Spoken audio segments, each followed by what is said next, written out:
The tension between sport and spectacle has never been clearer than now. When the first leaked footage from Gervonta Davis's camp hit the internet, the boxing world stopped to watch. There he was, Tank, a man known for his devastating power at lightweight, standing across from sparring partners that looked like giants. These weren't men from his division. They were heavyweights, towering over him, their gloves thudding like thunderclaps in the gym. The clips showed Davis moving like lightning, his body compact but powerful, weaving through blows and firing back with precision. When one of his punches landed, it sent a partner staggering into the ropes. The crowd in the gym went silent, some even laughing in disbelief. It wasn't just power, and it was control, the kind that comes from years of refinement.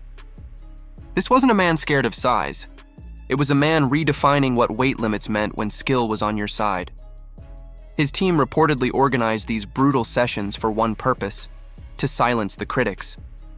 For weeks, analysts had said Tank was too small for Jake Paul, that stepping into the ring with a man nearly 80 pounds heavier was reckless, even career-ending. But to Davis, this wasn't recklessness. It was war preparation. He wasn't looking for sympathy or approval. He was looking for data, the kind you only get from surviving fire. Every round with those bigger sparring partners was a reminder that size could be challenged if precision, timing, and ferocity aligned perfectly.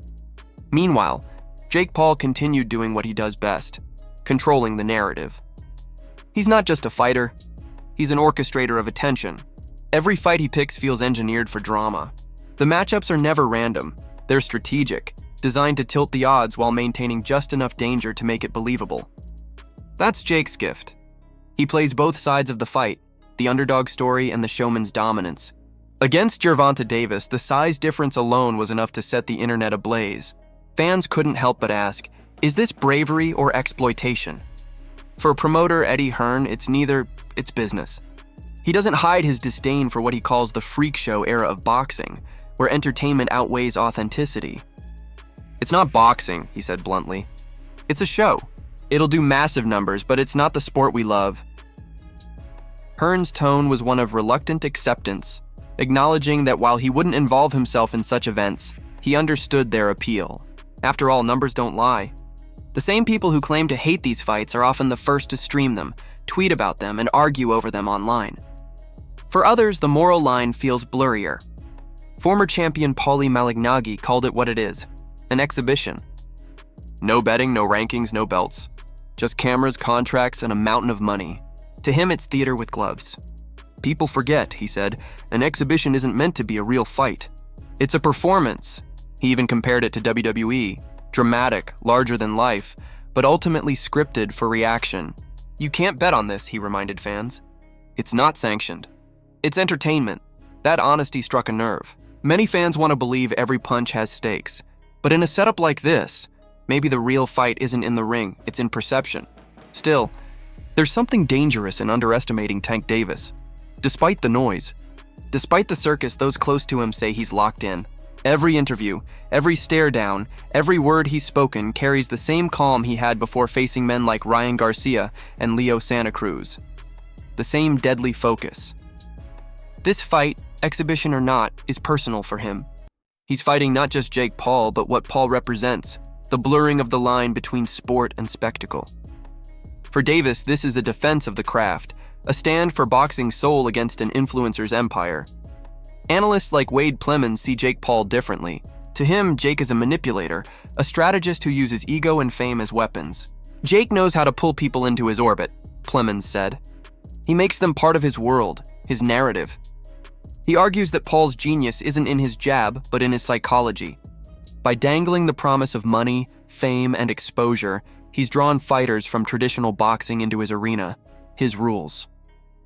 Tank might be the most dangerous fighter he's ever faced, but Jake has already won in one sense. Everyone's talking about him again. Every camera, every headline, every dollar flows his way. That's the real fight he never loses. But there's a sense of irony in all of this. While many see Jake Paul as the future of boxing entertainment, Gervonta Davis sees him as a test, a reminder of how easy it is to mistake noise for skill. In a sport built on precision, patience, and pain, Jake's brand of boxing feels like fast food, satisfying but empty. And yet, even Tank can't ignore what this fight means financially. Reports suggest he's set to make more from this bout than most champions earn in 2 years. You can't blame him, one commentator said. If someone offers you $40 million, you'd take it too. That's the heart of the conflict, morality versus money. Critics say Davis is selling out the sport.